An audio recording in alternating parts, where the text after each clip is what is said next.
Jonathan, I'd be interested, from my standpoint, about best practices for document creation, which is to say, instead of taking um, the information as a given, uh, to help people like me and my clients prepare their documents in a way that not only serves their own needs, but makes them accessible to people that we're now lifting up in this call.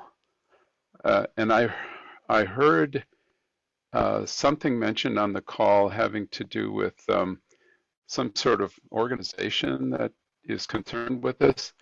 I think that it how to say this, the great preponderance of content creators are simply not aware of these conversations in the first place. So being acquainted with the conversations would be a good starting point.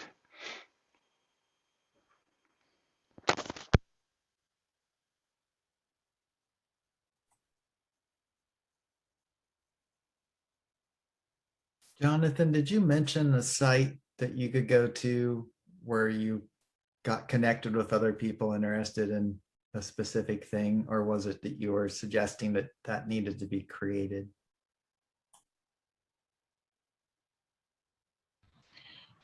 There are such sites, and there's no sort of clear hierarchy or relationship between the sites.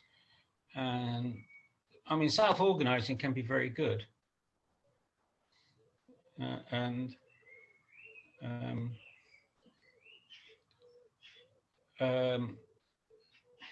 But somehow it needs shared values, if you like. Shared experience is the basis of all communication.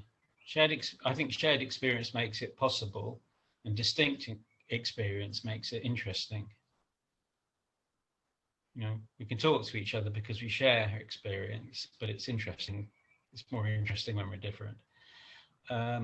So I had a look at the TUG, the Tech User Group accessibility page, just before here, and it's all about PDF standards and technical things.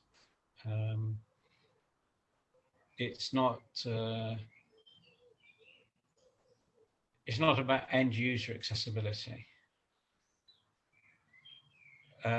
So what I see is that there's a lot of isolation, and somehow we should try to do what Google does is every time you use Google gets a little bit of information, gets a little bit of your information, and it's able to do useful things with that information.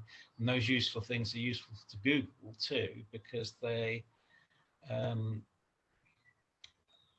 help it develop its advertising business and do other things and so forth. So we've got to be a little bit like Google in that we get involved with other people's information and sort of add value to it.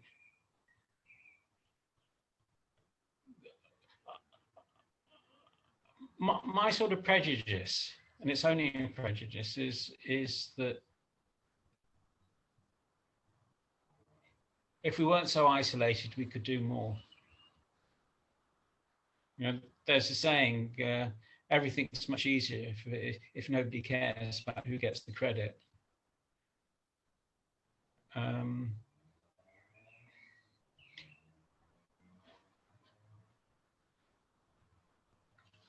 going to stop.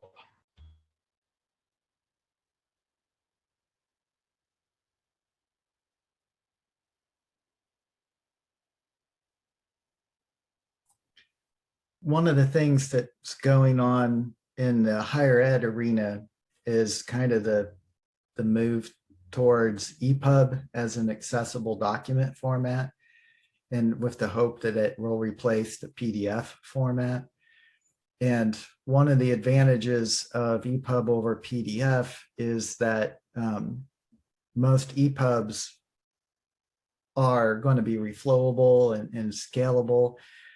They're basically containers with a certain navigation and structure around web pages, but with additional semantics to handle the fact that it's a document or even a book, you know, that there would be parts and chapters and table contents and things like that. And then the extra semantics for the types of things that go on the page, like a pull quote or an aside or, you know, things like that. Actually semantically labeling the preface or main body text and pieces like that. But it also includes, because it's HTML, it includes natively the ability to put MathML in it and therefore make more accessible documents that include the math.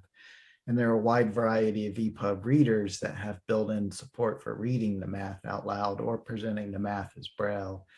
And then a lot of pipeline converters for converting EPUB into a lot of other formats like Braille, almost in an automatic manner. And so DAISY as an organization had one of the original, I don't know if you ever heard of the DAISY format, but it was one of the original e-text formats and it was designed with accessibility in mind.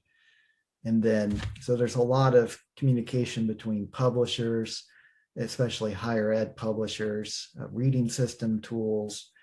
And then there are a lot of standards groups all kind of working together to try to make born accessible documents that, you know, are capable with STEM and even interaction possible. And it's a pretty exciting movement to see.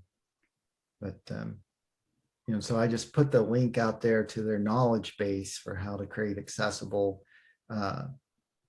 publications, and it's largely around EPUB. But